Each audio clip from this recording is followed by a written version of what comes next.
স্বাগত জানাই সুপ্রিয় দর্শক, আপনাদের সবাইকে আমাদের নিয়মিত আলোচনা অনুষ্ঠান সাধারণ ইউনিভার্সিটি অনদৃষ্টি সাম্প্রতিক বিষয় নিয়ে আলোচনা অনুষ্ঠান। ফলে এই সময়কার নানা বিষয়, দেশ এবং দেশের বাইরে নানা প্রসঙ্গ আমাদের আলোচনার বিষয়ে থাকবে। আমার সঙ্গে দুজন অতিথি আছেন, প্রথমে পরিচিত হয়ে নিই তাদের সঙ্গে। আমার পাশে জনাব রাশেক রহমান, বাংলাদেশ আওয়ামী লীগের কেন্দ্রীয় কমিটির সহ সম্পাদক। তিনি আছেন জনাব আবু সাইদ খান, সিনিয়র সাংবাদিক। আপনাদের দুজনকেই স্টুডিওতে স্বাগত।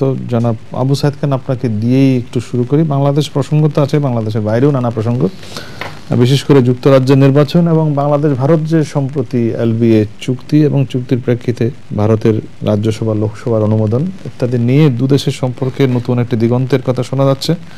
এবং মোদি ভারতের প্রধানমন্ত্রী, তিনি বাংলাদেশ সফরে আসবেন। আমি এই সব বিষয় নিয়ে কথা বলবো। তার আগে আমরা একটু যুক্তরাজ্য থেকে ঘুরে আসি। আমরা দেখি যে সেখানে বাংলাদেশি বংশোদ্ভূত 3 জন নারী জয়লাভ করেছেন। এ নিয়ে দেশের মধ্যে ব্যাপক আলোচনা। আপনার মন্তব্য চাই প্রথমে। এটা তো আমাদের জন্য একটা শুভ সংবাদ যে বাংলাদেশের 3 সুকন্যা তারা জয়ী হয়েছেন এবং নিশ্চয়ই আমরা তাদেরকে স্বাগত জানাই। কিন্তু তাদের দল কিন্তু জিততে পারেনি। লেবার পার্টি বলা যায় ভরাডুবি হয়েছে, কেননা আগে যেভাবে বিভিন্ন জরিপে উঠে এসেছিল যে হাড্ডাহাড্ডি লড়াই হবে, এমনকি সেটি তো হয়নি, এমনকি লেবার পার্টি এগিয়ে থাকবে এমন কথাই বলা হয়েছিল। কিন্তু সেখানে ব্রিটিশ জনগণ প্রমাণ করলো যে তারা আসলেই রক্ষণশীল এবং রক্ষণশীলদের জয় হয়েছে।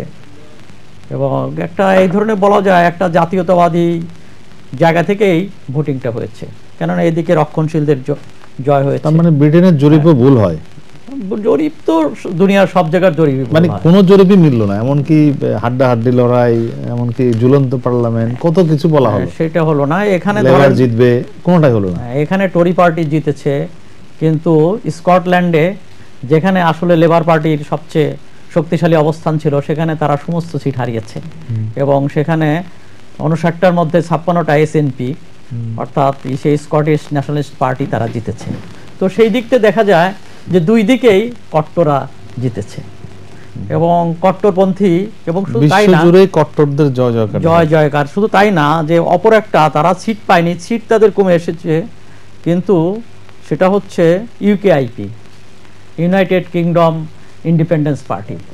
তো তারা কিন্তু ভোটের বিচারে তারা 3য় অবস্থানে, তাদের ভোট সংখ্যা হচ্ছে 13%।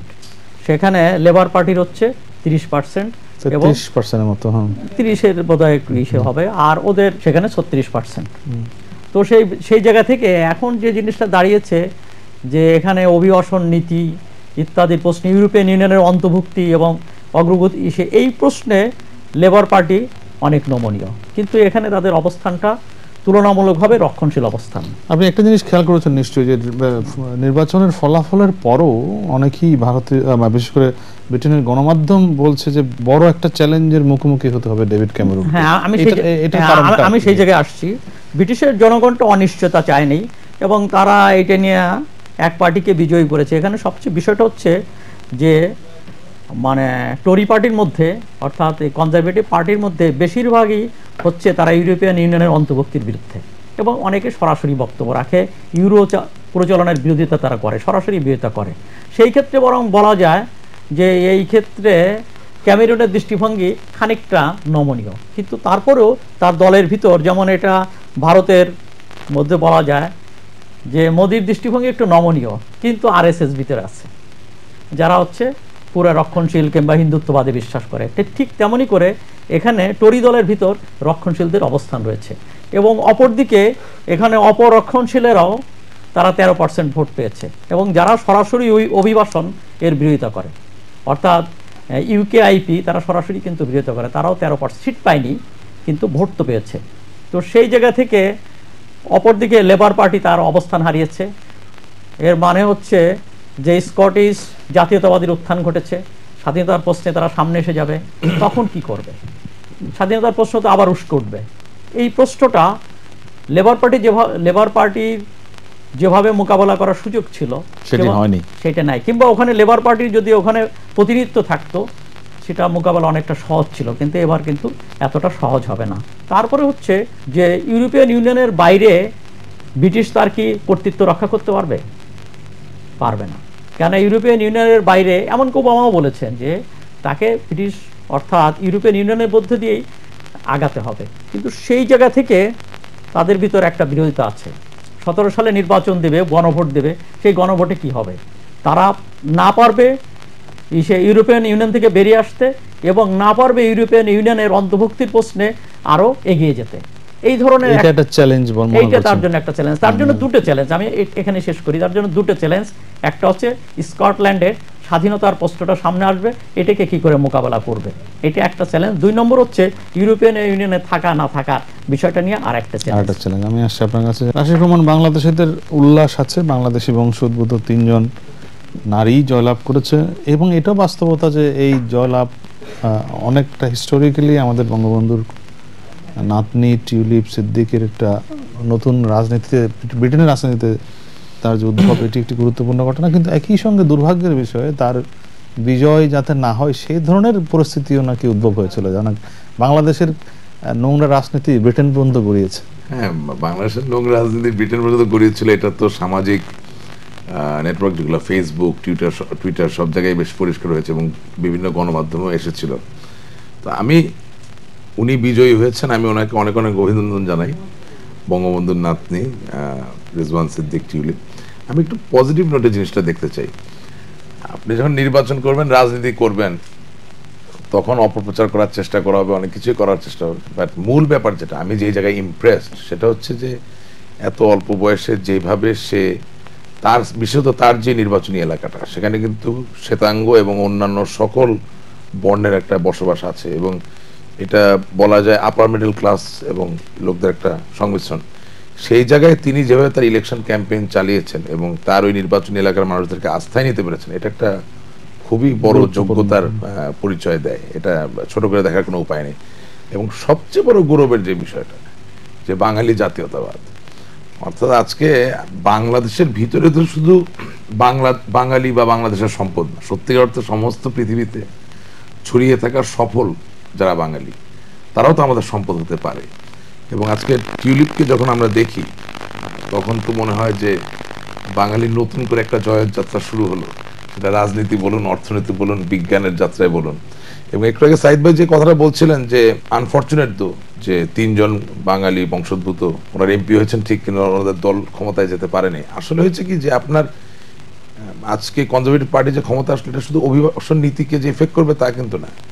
এটা NHS যেটা আছে, ওদের ন্যাশনাল হেলথ সার্ভিস, অর্থাৎ আপনি ওই দেশের নাগরিক হিসাবে বিনামূল্যে চিকিৎসা পাওয়ার যে আপনার অধিকার, সেটা সংকুচিত হয়ে আসবে।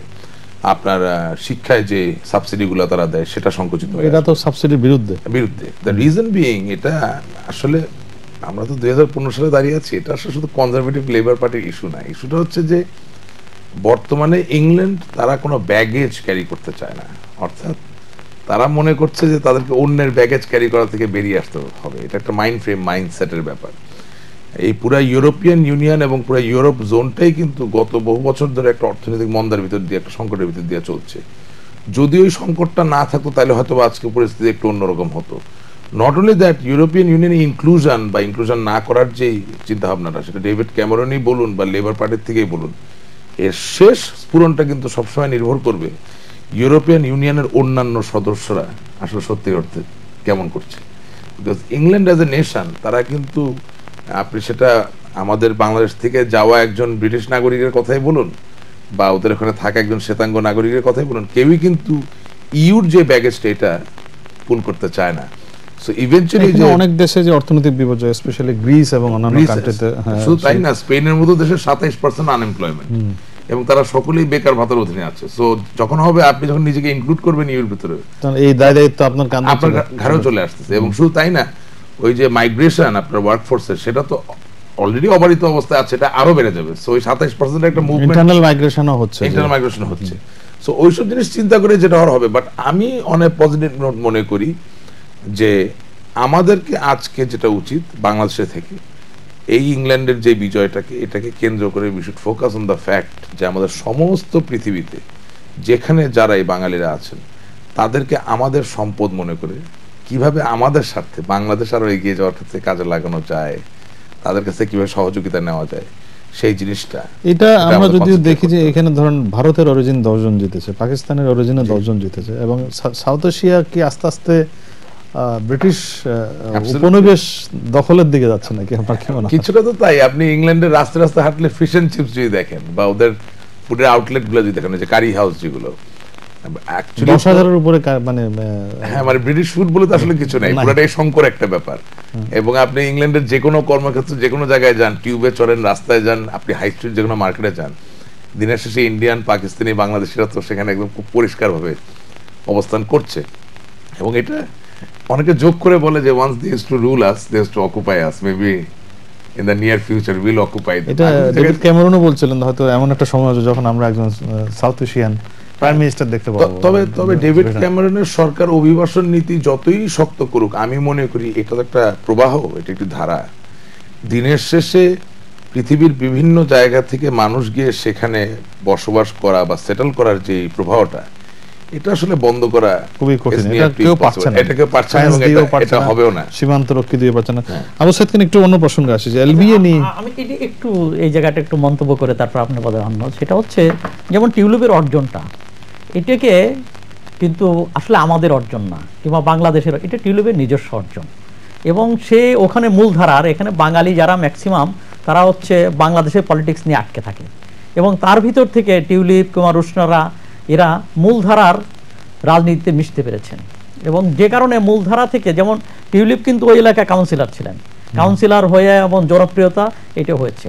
এবং উনি বঙ্গবন্ধুর নাতনি, বঙ্গবন্ধু পরিবারের মধ্যে দিয়ে রাজনীতি, রক্তের মধ্যে তো রাজনীতি আছে, সেই দীক্ষা গ্রহণ করেছেন, সেই রাজনীতির শিক্ষাটা বাংলাদেশের থেকে, এই শিক্ষা দীক্ষা গ্রহণ করেছেন, এতে আমার কোনো সংশয় নেই। কিন্তু প্রশ্ন হচ্ছে সে যে বিজয় হওয়াটা, এটা অর্জন করেছে। এবং ইংল্যান্ডের মতো জায়গায় নিজের অর্জন ছাড়া ওখানে কিন্তু এমপি হওয়াটা সম্ভব না। টিউলিপের অর্জনটা কিন্তু কেউ বলছে না বাংলাদেশের অর্জন। আমরা প্রথম কথাই বলছি যে বাঙালি জাতিসত্তার জন্য এটা একটি গৌরবের বিষয়, অর্জন তারই দক্ষতা। না, আমরা গর্ব করি। উনি বঙ্গবন্ধুর নাতনি ছিলেন বলে তারা ভোট দিয়েছে। রাজনৈতিক তার রক্তে এবং রাজনীতি শিখেছে, খালার কাছে ইত্যাদি, বাংলাদেশের রাজনীতির সঙ্গে খুবই ওতপ্রোতভাবে জড়িত ছিল। এবার আপনি যে প্রশ্ন করছিলেন, আমি হচ্ছে এলবিএ নিয়ে একটু ল্যান্ড বাউন্ডারি এগ্রিমেন্ট, এটা নিয়ে এখন বাংলাদেশের রাজনীতিতে ক্রস চলছে, মানে পারস্পরিক বাক্য বিনিময় চলছে, কিভাবে দেখছেন আপনি? এটা তো সবাই মেনে নিয়েছেন এবং সবাই এটাকে স্বাগত জানিয়েছেন। কেউ বলছে এটি আমাদের সরকারের কৃতিত্ব, বলছে না এটি আমাদের সরকারের কৃতিত্ব ছিল এবং সকল সরকারের কৃতিত্ব। এখন বিষয়টা হচ্ছে যে এই কৃতিত্ব তো বঙ্গবন্ধু সরকার। মাননীয় প্রধানমন্ত্রী যেটি বলেছেন যে এই চুক্তির জন্য দীর্ঘদিন কথা শুনতে হয়েছে আওয়ামী লীগ সরকারকে, এখন দেখা যাচ্ছে যে অনেকেই বলছেন যে না, এটা ভালো কাজ ছিল না। এই চুক্তিটা তো, এই কৃতিত্বটা আসলে বঙ্গবন্ধু সরকারের। এবং সেই সময় 74 সালে মুজিব-ইন্দিরা চুক্তি হয়েছে, কিন্তু সেই চুক্তিটা আমরা কিন্তু সঙ্গে সঙ্গে র্যাটিফাই করেছি। আমার খুব সম্ভব ৩য় সংশোধনীর মাধ্যমে আমরা এটাকে র্যাটিফাই করেছি। কিন্তু বাকি ইন্ডিয়া সেটা র্যাটিফাই করেন নাই, কি করতে পারেন নাই, সেখানে সমস্যা রয়েছে। 40 বছর ধরে, এবং 40 বছর ধরে ঝুলে থাকা, এটা কিন্তু দুঃখজনক এবং বেদনাদায়ক। তারপরে 40 বছর পরে জট খুলেছে, তারা এটা করেছে, নিশ্চয়ই এটা আমাদের অর্জন। এবং এটাকে ইস্যু করার ক্ষেত্রে যদি বলা হয় যে এটা কিন্তু সিট মহলবাসী এটাকে ইস্যু করেছে, তারা বিভিন্ন সময়, এবং এটাকে মিডিয়া এসেছে, মানবতা জীবনযাপন করেছে, সেগুলা দুই দেশেরই, অর্থাৎ বাংলাদেশ এবং ভারতের মিডিয়া এটাকে পিক করেছে। এবং এটা নিশ্চয়ই বর্তমান সরকার এটাকে, এই দাবিটাকে নিয়ে বোঝাপড়া করেছেন এবং ভারতের সঙ্গে এটা নিয়ে বোঝাপড়ার পরিণতিতে ভারত এটাকে র্যাটিফাই করেছে। তো নিঃসন্দেহে আমরা তাদেরকে ছোট করব না, কিন্তু আমাদের মনে রাখতে হবে 40 বছর পর, মানে 4 দশক পরে কিন্তু এটা র্যাটিফাই হয়েছে। এবং আমরা এখন যদি মনে করি, ভারতের মোদী সরকার যে ফার্মনেসটা দেখিয়েছে, দৃঢ়তা এটির ব্যাপারে, আমরা কিন্তু অতীতের সরকারগুলোর কাছে এটা দেখি। আচ্ছা, এবার আমি যদি উল্টা জায়গা থেকে একটু দেখি, যে তাহলে অন্যদের ছোট করা হবে। এটা কংগ্রেস কিন্তু অলরেডি এই বিলটা, যে বিলটা পাশ হয়েছে রাজ্যসভায়, এই বিলটা কিন্তু কংগ্রেসের আনা, কিন্তু তখন মোদি অর্থাৎ বিজেপি এবং মমতার বিরোধিতার মুখে এটা পাশ করতে পারেনি। এবং তারা এখানে মেজরিটি ছিল, কিন্তু মেজরিটি হলে এটা পাশ হয়তো লাভ হতো না, কেননা তাকে লোকসভায় পাশ করতে হবে।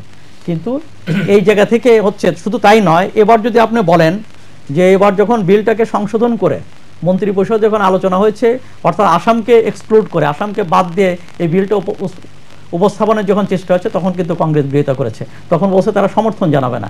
এমনকি আসামের মুখ্যমন্ত্রী তরুণ গগৈ, উনি এটাকে সরাসরি বলেছেন যে আসাম চায় এবং আসামের পার্লামেন্ট চাচ্ছে, মানে আসামের বিধানসভা চাচ্ছে, তারপরে কেন এটাকে অন্তর্ভুক্ত করা হবে না। এবং তারপরে কিন্তু মোদী সরকার সিদ্ধান্ত পরিবর্তন করে আসামকে ইনক্লুড করেছে, অন্তর্ভুক্ত করেছে। এবং আসামকে যদি বাইরে রাখা হতো তাহলে কি সমস্যা কিন্তু দিয়েই থাকতো, এটাই থাকতো। আমি একটু আশিরুমান, আপনার কি মনে হয় এখন বাংলাদেশের রাজনীতির অভ্যন্তরীণ রাজনীতিতে এটা একটা বাক্য বিনিময় চলছে? এটা দুঃখজনক, এটা নিয়ে কোনো বাক্য বিনিময় তো হওয়া উচিত ছিল না। কারণ হচ্ছে যে 68 বছর পুরনো সমস্যা, এটা 40 বছরও না, দেশভাগের পরপরই। বঙ্গবন্ধু শেখ মুজিবুর রহমান যখন বাংলাদেশকে স্বাধীন করলেন তার নেতৃত্বে, তখন উনি প্রথম যেই স্টেপটা নিলেন সেটা হচ্ছে এই যে আনরিজলভড ইস্যুগুলো, যেগুলো থাকলে আসলে একটা দেশের সভরেনিটি বলুন, একটা জাতির ডিগনিটি বলুন, আত্মসম্মান, আত্মমর্যাদা বোধ, এটা কখনো তৈরি হয় না। কারণ আপনি অনেক রেগুলার বেসিস আপনার বর্ডার স্কার্মিশ হচ্ছে, এই যে ছিটমহল মানবতার জীবনযাপন করা, এটা তো একটা সুস্থ পরিবেশ না। এবং আপনি সুস্থ সুন্দরভাবে ফুটে ওঠার পথে সবসময় একটা অন্তর হয়ে থাকবে। নিশ্চয়ই ছিটমহলে 54,000 লোক যদি গাণিতিকভাবে জিনিসটাকে দেখেন খুব বড় সংখ্যা কিন্তু না, কিন্তু দিনের শেষে দুটি স্বাধীন বন্ধু রাষ্ট্র পাশাপাশি থেকে অনেক রেগুলার বেসিস এই ছিটমহল নিয়ে কিছুদিন পরপরই স্কার্মিশ, এটা হয় কি যে ইন দ্য লং রান আপনি যেভাবে ফুটতে চান সেভাবে তো ফুটতে পারেন না। এবং ইয়েস, আনফর্চুনেটলি 1975 সালে 15 আগস্টের পরে মুজিব ইন্দিরা যে চুক্তিটি সেটা প্রস্ফুটিত হয়নি। বাট আমি প্রায় বিভিন্ন জায়গায় একটা কথা বলি, এই যে যারা এটা নিয়ে বিতর্ক সৃষ্টি করার চেষ্টা করছে তারা একটা জিনিস অনুধাবন করেন না, যে দেখেন সরল বা জটিল, একমাত্রিক বা দ্বিমাত্রিক যে কোনো সমীকরণে আপনি যে কোনো ধনাত্মক বা ঋণাত্মক মান দিয়ে প্রকাশ করতে পারবেন। একটা ঘটনাকে, দুটো ঘটনাকে কিন্তু আপনি প্রকাশ করতে পারবেন না, সেটা হচ্ছে নেতৃত্ব। এটা অস্বীকার করার কোনোই উপায় নেই যে বঙ্গবন্ধু কন্যা জননেত্রী শেখ হাসিনার যে নেতৃত্ব দেওয়ার শক্তি বা সক্ষমতা, অবশ্যই নরেন্দ্র মোদী সরকার এবং ভারতের সাথে, ভারতের রাজনীতি, আন্তর্জাতিক রাজনীতি যারা জড়িত, তাদের ইমাজিনেশনকে ক্যাপটিভেট করতে পেরেছে। এবং তারা মনে করেছেন যে এই ইস্যুটা রিজলভ হলে ভারত এবং বাংলাদেশের সম্পর্ক যেই জায়গাটায় চলে যাওয়ার কথা, আলটিমেটভাবে ট্রান্সপায়ার করার যে ব্যাপারটা সেটা হবে। সো হ্যাঁ, কংগ্রেস সরকার এটা করেছে, বিজেপি সরকার এটা করেছে, অনেক তথ্যের ভিতরে আছে। বেসিক ফ্যাক্ট হচ্ছে যে রেড টেপ ব্যারিয়ার বলুন, যত বাধাই বলুন, সব কিছুকে অতিক্রম করার জন্য যে কম্পোনেন্টটা প্রয়োজন, দ্যাট ইজ নেতৃত্ব। দিস টাইম এই নেতৃত্বের ব্যাপারটা ছিল একদম অ্যাবসলিউট, যার দরুন আজকে এটা এই সমাধানের দিকে এগিয়ে গেছে। এবং এর মধ্যে দিয়ে যেটা হবে কি, যে আমরা যেটা বলার চেষ্টা করছি যে আসলে 43 বছরে যেটা আমরা আসলে এনজয় করতে পারিনি, যে বাংলাদেশ কিন্তু সত্যিকার অর্থে অ্যাজ এ ইন্ডিপেন্ডেন্ট কান্ট্রি তার যে কম্পোনেন্টগুলো সব ঠিক হয়ে আসার কথা, সেটা কিন্তু অবশেষে হতে যাচ্ছে। এটা গুরুত্বপূর্ণ একটা জিনিস। আমি আপনার কাছে জানতে চাই, আপনি বলছেন 55,000 বা 54,000 যাই হোক না কেন, বড় সংখ্যা না। ভারত কিন্তু একটা ইমিডিয়েট রিহ্যাবিলিটেশন প্ল্যান করে ফেলেছে। তারা 3,000 কোটি রুপি বরাদ্দ রেখেছে এই পুনর্বাসনের জন্য। আমরা তো সেরকম কোনো পুনর্বাসনের প্ল্যান দেখছি না। ফলে আমাদের দিকে যদি যে লোকগুলো ভারতীয় ভূখণ্ডে বাংলাদেশি ছিটমহলে আছে, তারা যদি এদিকে চলে আসে, তাদের কি হবে? এর কোনো প্ল্যান কিন্তু আমরা দেখছি না বা শুনছি না কোথাও। 54,000 বড় সংখ্যা তা তো না, তারা তো এত বছর মানবেতর জীবনযাপন করেছে। সেটা ঠিক, আপনার এলাকা তো কাছাকাছি, আমার এলাকার কাছাকাছি, রংপুরেরই অনেকগুলো ছিটমহল আছে। আমি বলছি যে কুড়িগ্রামের দিকেও আছে, কুড়িগ্রাম, লালমনিরহাট। 17 কোটি মানুষের ভিতরে 54,000 গাণিতিক ভাবে ছোট সংখ্যা, ঠিক। এবং আপনি যে কথাটা বললেন যে ভারত ইতিমধ্যে ব্যবস্থা নিয়েছে, হ্যাঁ, এটা নিয়ে ডিবেটের আসলে কিছু নাই। ডেফিনেটলি এই 54,000 যখন আমাদের কাছে আসবে, আমাদের সম্পূর্ণ আমাদের দায়িত্ব তৈরি হবে তাদেরকে রিহ্যাবিলিটেট করা। তো অবশ্যই আমাদের, শুধুমাত্র আমাদের নাগরিক বলে না, এই যে 43 বছর ধরে তারা যে মানবতার জীবনযাপন করলো, তাদেরকে তাদের ডিগনিটি, তাদেরকে তাদের জীবন আপনি তো ফিরিয়ে দিতে পারবেন না, সময় যেটা চলে গেছে দ্যাটস গন। সো তাদেরকে কম্পেনসেট করতে হবে এমন একভাবে যেটা আসলে অন্য সব কম্পেনসেশনের সাথে তুলনা হয় না। আমি এই বিষয়টা একটু অবসাদ কেন, আপনার কি মনে হয় যে আমরা তো আমাদের কোনো প্ল্যান দেই, ওদের ওখানে ডিটেইল প্ল্যান আছে, তারা কিভাবে রিহ্যাবিলিটেট করবে, স্থায়ী এস্টাবলিশমেন্ট কত হবে, অস্থায়ী কত হবে ইত্যাদি, তারা কিন্তু অলরেডি এখন যারা যারা বাংলাদেশের সঙ্গে আসছে, মানে বাংলাদেশে থাকবে কিংবা বাংলাদেশে থেকে যাচ্ছে, তো এই অংশটাকে রিহ্যাবিলিটেট করার দায়িত্ব তো বাংলাদেশের। এবং তারা বাংলাদেশের এমনকি ধরুন ওখান থেকে যারা চলে আসতে চায়, যদি আসে, সেগুলো কি হবে, এখানে যারা থাকছে এবং ওখান থেকে যারা আসছে, এবং এটা নিয়ে হলো বাংলাদেশের সংখ্যা। তো সেই বাংলাদেশের সংখ্যা, তাদেরকে রিহ্যাবিলিটেট করার দায়িত্ব হচ্ছে বাংলাদেশ সরকারের। এবং এইটাকে কিভাবে করতে হবে, তারা কিন্তু বলছে যে আমরা স্বাধীন হলাম, এর মানে কি? তারা আসলে নতুন করে স্বাধীনতার স্বপ্ন দেখছে, এবং স্বাধীনতা কি তারা জীবনে দেখেনি। তারা একটা পরাধীন জীবন থেকে তাদেরকে রিহ্যাবিলিটেট করার জন্য যে অবকাঠামোগত সহায়তা দেওয়াটা, এটা খুব গুরুত্বপূর্ণ। অর্থাৎ তাদের তারা যাতে একটা গৃহে বাস করতে পারে।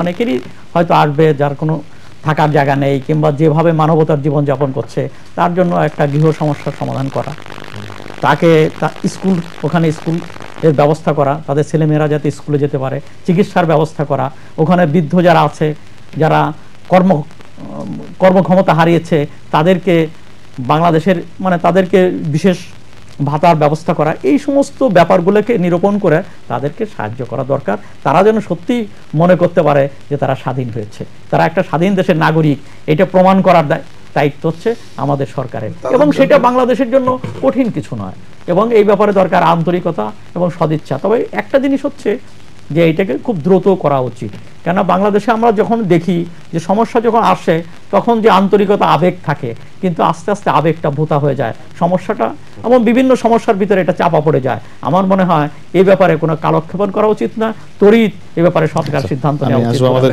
তাদের জন্য কিন্তু বেদনাটা আরো বেশি, কেন স্বাধীনতার পাশে থেকেও তো স্বাধীন না এত বছর। আচ্ছা, আমি একটু সর্বশেষ ইস্যুটা একটু আনতে চাই যে উদ্বিগ্ন নাগরিক সমাজ নামে একটি দেখেছেন আপনি, যে তারা কিছু সুপারিশ করছে যে বাংলাদেশে শুধু নির্বাচনী ব্যবস্থার পরিবর্তন হলে চলবে না, এটা সাংবিধানিক ব্যবস্থারও পরিবর্তন দরকার, সংবিধান সংশোধন দরকার। আজকে জাতীয় প্রেস ক্লাবে একটি সংবাদ সম্মেলনে তারা এই কথাগুলো বলেছেন, এবং তারা তাদের উদ্বেগের কথা জানিয়েছেন যে বাংলাদেশের রাজনৈতিক সংকটের মূল কারণ এগুলোকে চিহ্নিত করে তারা এগুলো প্রাতিষ্ঠানিক সংশোধনের কথা বলছেন। দেখেন, বাংলাদেশের সাংবিধানিক প্রভিশন যথেষ্ট আছে, সবসময় ছিল। প্রবলেম ইজ, একটু আগে আপনাকে যেটা বললাম, নেতৃত্বটা একটু ওয়াইড ভাবে এক্সপ্লেইন করি। যাই করবেন দিনের শেষে আপনার সংকল্প, আপনার মনের ইচ্ছা, এর কোনো বিকল্প নাই। আপনি সংবিধান পরিবর্তন করেও 21শে আগস্টের গ্রেনেড হামলা করতে পারবেন, সংবিধানের প্রাতিষ্ঠানিক কিছু সংবিধানের মধ্য দিয়ে আমাদের সাংবিধানিক প্রতিষ্ঠানগুলোর পরিবর্তন আনার পরেও আপনি আবার 15 আগস্টের মধ্যে একটা ঘটনা ঘটানোর চেষ্টা করতে পারবেন। সো কোনো কিছুই কাজ করবে না যতক্ষণ পর্যন্ত বাংলাদেশের মানুষ ঐক্যবদ্ধ হয়ে এই সিদ্ধান্ত না নেয়। যে বাংলাদেশের মানুষকে কি ঐক্যবদ্ধ করা সম্ভব? নিশ্চয়ই সম্ভব, ওই ধরনের নেতৃত্ব দিতে পারলে কেন না। হ্যাঁ, এক সময় তো আপনি অ্যান্টি এস্টাবলিশমেন্ট রাজনীতির ধারা চলছিল, তখন ঐক্যবদ্ধ করাটা হয়তোবা সহজতর ছিল, আজকে আরেক ধরনের পরিস্থিতি। কিন্তু মানুষ কিন্তু সত্যিকার অর্থে ঐক্যবদ্ধ হতে চায়, মানুষ ভালোটাকেই চায়, খারাপটাকে চায় না। প্রশ্ন হচ্ছে আপনি মানুষকে এটা বোঝাতে পারছেন কিনা। সুতরাং আমি যেটা বলছি যে এত বড় বড় প্রেস কনফারেন্স এগুলো এখন আপাতত না করে, এখন যেটা আমাদের করা দরকার সেটা হচ্ছে বাংলাদেশের মানুষের ভিতরে একটা কনসেনসাস তৈরি করা দরকার, যেখানে তারা সিদ্ধান্ত নিবে। আমি আপনাকে ধন্যবাদ দিই, তাদেরকে সিদ্ধান্ত নিতে হবে যে অপশক্তি যারা লালন করে তাদেরকে এই দেশের রাজনৈতিক শক্তি বা ক্ষমতায় আমরা দেখতে চাই না। এটা হবে ফার্স্ট স্টেপ।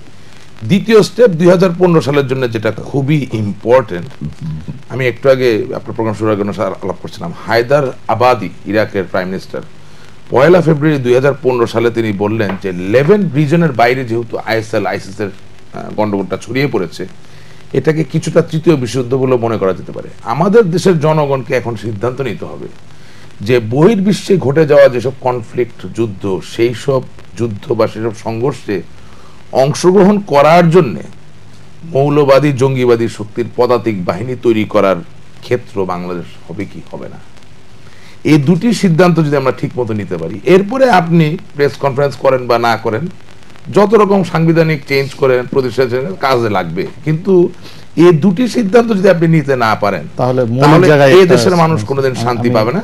এবং আমি লাস্ট একটা লাইন বলে দিতে চাই, আমি দৃঢ়ভাবে বিশ্বাস করি বাঙালি বাংলাদেশের জয় জয়কার চলছে।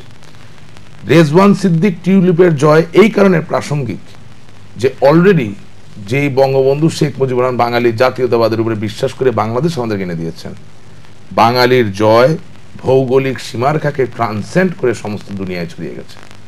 আজকে 2015 সালে এই জয়যাত্রাই হোক আমাদের মুক্তি এবং স্বাধীনতা। আপনার কি মনে হয় যে নাগরিক সমাজের উদ্বেগ, তারা চায় যে এই উদ্বেগের কারণ আছে, কিন্তু এটাকে সংবিধান কিভাবে সংশোধন করবেন সেটা একটা বিষয়। তো সংবিধানকে অবশ্যই রাজনীতিবিদদেরই করতে হবে, সংবিধানে স্ববিরোধিতা, গোজামিল, অমিল অনেক কিছু আছে। এখনো রাষ্ট্রধর্ম আছে যেটা মুক্তিযুদ্ধের চেতনা বিরোধী। সংবিধানে এটা থাকার কোনো যুক্তি থাকতে পারে না। সংবিধানে এখনো ক্ষমতা ব্যক্তির কাছে কক্ষিগত আছে এবং সেখানে বিকেন্দ্রীকরণ ব্যাপার এখনো সেই ব্যাপারগুলো তো অবশ্যই করতে হবে। আর একটা হচ্ছে আমাদের যে নির্বাচনী ব্যবস্থা, কিন্তু আমি বলছি নাগরিক সমাজের কনসার্ন কি পলিটিশিয়ানরা ইয়েতে নেয় কিনা, আমলে নেয় কিনা, নেওয়াটা উচিতই, উপেক্ষা করা উচিত না। কিন্তু আমাদের দেশে এটা কখনো নেওয়া হয় না। নাগরিক সমাজ তো দূরে, নাগরিক সমাজ আসলে যদি তারা বলছেন যে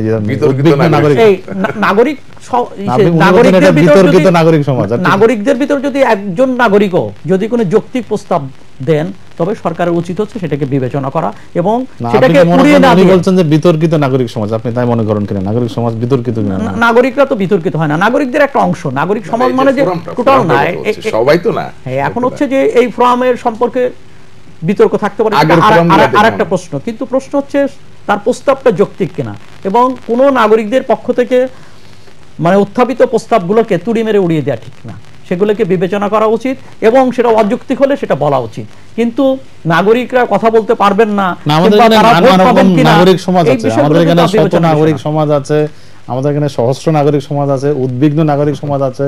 এই যে নাগরিক সমাজেরও নানা রকমের সুপারলেটিভ যোগ করতে পারে, সুপার উদ্বিগ্ন নাগরিক সমাজ। আমাদের দেশে নাগরিকরাও যথেষ্ট শক্তিশালী নয় কিন্তু নাগরিক সমাজ, কিন্তু তারপরেও পৃথিবীর সব দেশেই নাগরিকদের বিভিন্ন রকম ফোরাম আছে এবং সেই সব ফোরাম থেকে যখন কথা বলে, যে কোনো ফোরাম এবং ছোট্ট একটি অংশ যদি কথা বলে, সেই কথাগুলোকে বিবেচনা নেওয়া হচ্ছে গণতান্ত্রিক মূল্যবোধের পরিচয়। এবং সরকার সেখানে পাল্টা যুক্তি দিতে পারে, কিন্তু কারো মতকে উড়িয়ে দিতে পারে না। এমনকি একজন নাগরিকও যখন সত্য কথা বলেন, যৌক্তিক কথা বলেন, সেটাকে বিবেচনা নেওয়াটা হচ্ছে গণতান্ত্রিক। বেসিক্যালি যে ব্যাপারটা হচ্ছে, আমাদেরকে আজকে সময়ের শক্তি, সময় শক্তি বলতে হচ্ছে এই কাপটা আমি খুব অনায়াসে তুলতে পারি। 10 মিনিট ধরতে বলেন, হাতে ব্যথা হবে, 1 ঘন্টা নাম হয়ে যাবে, সারাদিন ধরে রাখতে বলে হাতটা পঙ্গু হয়ে যেতে পারে। এটা হচ্ছে সময়ের শক্তি।